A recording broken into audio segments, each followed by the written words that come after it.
Bonjour à tous et bienvenue. La Renaissance a posé les fondations de notre système éducatif moderne. Comment? C'est ce que nous allons voir ensemble dans cette vidéo.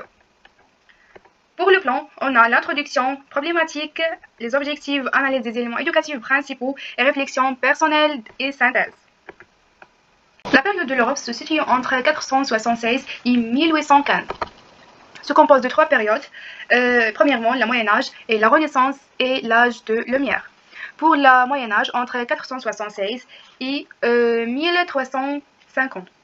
La deuxième, entre 1350 et 1600. Et pour la troisième, l'âge de lumière, c'est entre 1695 et 1815. Mais aujourd'hui, nous allons faire la lumière sur l'époque de la Renaissance et sur ce qui était l'éducation à cette époque. La Renaissance. Premièrement, qu'est-ce que la Renaissance? La Renaissance est une période du 4e au XVIIe siècle, marquée par un renouveau artistique, scientifique et culturel, inspiré par l'Antiquité. Elle met l'homme au centre des préoccupations, humanisme, et voit l'essor de grandes avancées grâce à des figures comme Léonard de Vinci et l'imprimerie de Gutenberg. Les figures marquantes: Machiavel, Pétrarque, Léonard de Vinci et Michel-Ange et Galilée. Pour les principales causes, on a premièrement l'héritage classique, la redécouverte des textes grecs et romains anciens, souvent transmises par les Arabes, a stimulé un nouvel intérêt pour les savoirs. Deuxièmement, les croisades ayant mis l'Europe en contact avec les civilisations du Moyen-Orient, riches en connaissances et en culture. Troisièmement, on a la chute de Constantinople en 1453. Il a conduit à la migration des savants byzantins en Europe, apportant des manuscrits anciens. Quatrièmement, l'imprimerie. L'invention de l'imprimerie par Gutenberg a facilité la diffusion des idées. Cinquièmement, et finalement, le mécénat. Des familles riches, comme les Médicis à Florence, ont financé les artistes et les intellectuels. Et voilà, l'éducation à la Renaissance. Premièrement, dans l'introduction. La Renaissance, entre 4e et 17e siècle, marque un tournant décisif dans l'histoire de l'Europe, avec une réévaluation des savoirs et des méthodes éducatives. Après le Moyen-Âge, dominé par l'Église, l'Europe se tourne vers les textes classiques de l'Antiquité, redécouvrant ainsi des idées nouvelles sur l'homme et le monde. Ce nouveau a favorisé l'émergence des humanités et une valorisation des sciences, modifiant profondément l'enseignement et la place de la connaissance. Pour la problématique, on pose deux questions. Comment la Renaissance a-t-il transformé les méthodes éducatives et les savoirs à cette époque? Deuxièmement, en quoi l'émergence de l'humanité et la valorisation des sciences ont-ils marqué cette révolution éducative? Pour les objectifs, premièrement, on a analyse les transformations des méthodes éducatives. Étudier le passage d'un enseignement théologique et une pédagogique axée sur la raison et pensée critique. Deuxièmement, étudier l'émergence des humanités. Examiner l'importance croissante des études classiques, littérature, philosophie, dans les programmes éducatifs. Troisièmement, redéfinir les savoirs. Analyser la place accrue des sciences naturelles et des arts dans l'éducation. Quatrièmement, valoriser la science et le rationalisme. Explorer l'impact de la Renaissance sur la diffusion des sciences expérimentales et de raisonnement scientifique. Cinquièmement, étudier l'impact de l'imprimerie. Analyser comment la diffusion des livres a facilité l'accès au savoir. 6. Observer les changements sociaux, étudier l'effet des réformes éducatives sur la société et l'émergence de nouvelles élites instruites. Finalement, évaluer l'héritage de la Renaissance, mesurer l'influence de cette période sur l'éducation moderne à la structure des systèmes éducatifs contemporains. 4. L'analyse des éléments éducatifs de la Renaissance. La Renaissance a radicalement transformé l'éducation en Europe à partir du IVe siècle, marquée par un renouveau intellectuel et culturel. Plusieurs éléments clés pouvaient être identifiés. Transformation des méthodes pédagogiques.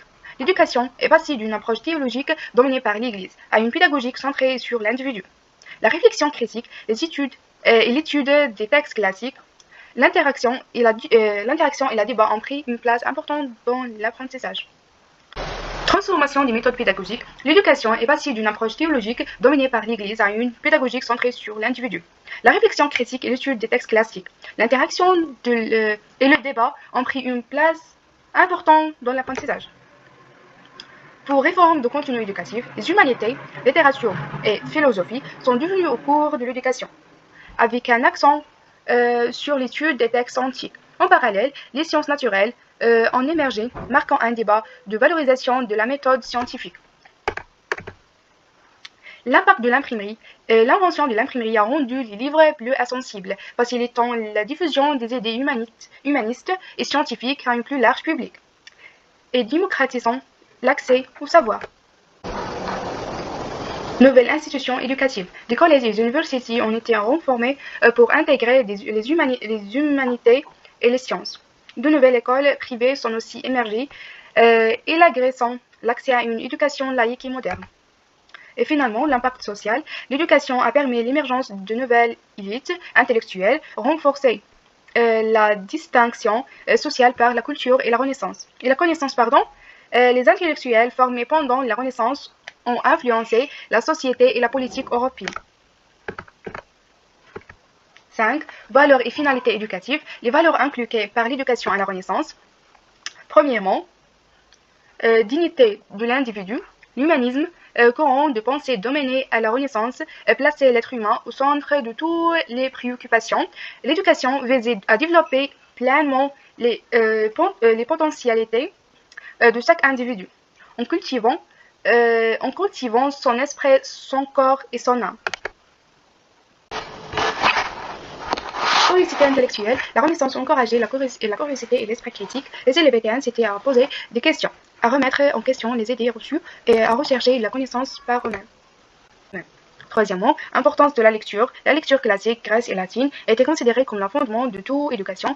Maîtriser les langues anciennes, étudier les textes philosophiques et littéraires était essentiel pour former des citoyens cultivés.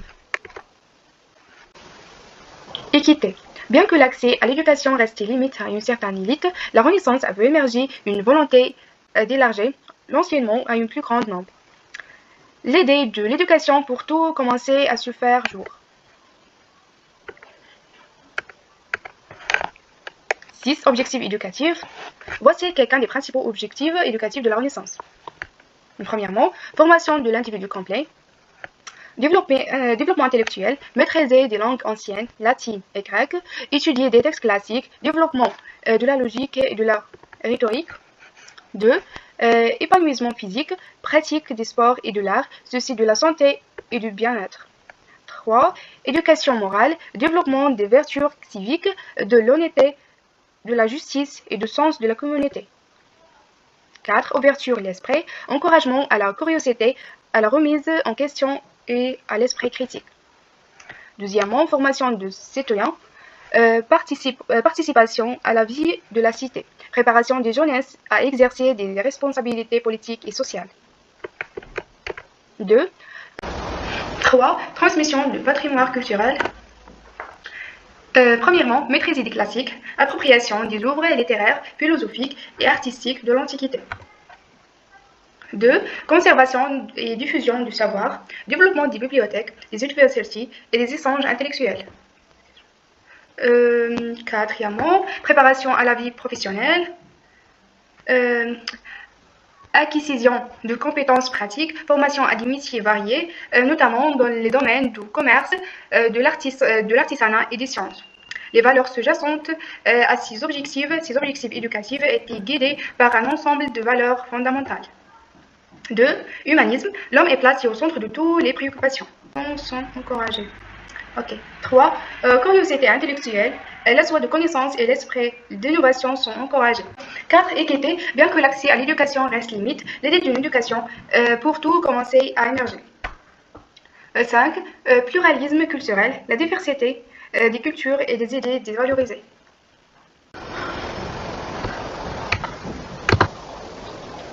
Construction de l'individu et cohésion sociale. L'individu au cours de projets éducatifs. Premièrement, l'homme au centre de l'univers. La Renaissance marque un tournant anthropocentrique, plaçant l'homme au centre de toutes les préoccupations.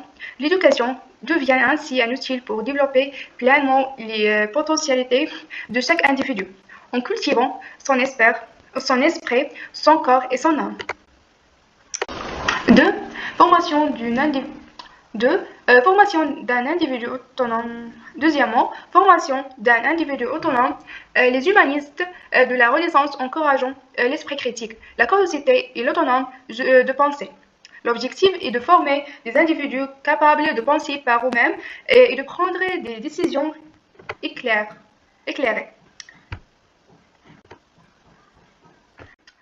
Deuxièmement, formation d'un individu autonome. Les humanistes de la Renaissance encourageant l'esprit critique, la curiosité et l'autonomie de penser. L'objectif est de former des individus capables de penser par eux-mêmes et de prendre des décisions éclairées. Troisièmement, l'individu comme citoyen. L'éducation vise à former des citoyens actifs et responsables, capables de participer à la vie de la cité et de contribuer au bien commun. L'éducation au service de la cohésion sociale. Premièrement, transmission des valeurs communes. L'éducation joue un rôle essentiel dans la transmission des valeurs et des normes sociales. À la Renaissance, l'accent est mis sur les valeurs humanistes telles que la dignité de l'homme, la tolérance et le respect des autres. Renforcement du lien social. L'éducation contribue à renforcer le lien social en favorisant les échanges, la coopération et le partage de connaissances. Les écoles et les universités deviennent des lieux de rencontres et de débats, où les idées circulent librement. 2. Promotion de la mobilité sociale. L'éducation est considérée comme un moyen de favoriser la mobilité sociale et de permettre à chacun de réaliser ses ambitions. L'impact sur les rapports sociaux. Deuxièmement, promotion de la mobilité sociale. L'éducation est considérée comme un moyen de favoriser la mobilité sociale et de permettre à chacun de réaliser ses ambitions. L'impact sur les rapports sociaux. Troisièmement, élargissement des cercles sociaux. L'éducation contribue à élargir les cercles sociaux en permettant aux individus de se rencontrer et d'échanger avec des personnes du milieu différentes. Quatrièmement, amélioration des relations sociales. La maîtrise des codes sociaux et des règles de politique enseignées dans le cadre de l'éducation favorise des relations sociales harmonieuses. Cinquièmement, émergence d'une élite intellectuelle. L'éducation contribue à la formation d'une élite intellectuelle qui joue un rôle important dans la vie politique, culturelle et économique de la société. Donc voilà. Finalement, réflexion personnelle et synthèse. L'époque de la Renaissance a été témoin d'un échange radical dans les concepts et les objectifs de l'éducation. L'éducation est passée du statut d'apanage de l'élite religieuse à celui des outils de développement de l'individu et de la société. Au lieu de se concentrer sur la religion et la théologie, l'attention s'est tournée vers la science humaine, les arts et les sciences naturelles. Cette transformation a donné naissance à un système éducatif visant à développer globalement l'individu, à renforcer la pensée critique et la créativité et préparer des générations capables de contribuer à la construction de sociétés plus avancées. L'influence de la Renaissance est en cours évidente dans nos systèmes éducatifs modernes, car nous constatons que bon nombre des principes sur lesquels nous nous appuyons aujourd'hui, tels que l'importance de l'éducation permanente, l'accent met sur l'apprentissage actif. L'accent met sur l'apprentissage actif et l'encouragement de l'innovation. Sont tous les mêmes produits de cette période de réalisation intellectuelle et culturelle. Et voilà.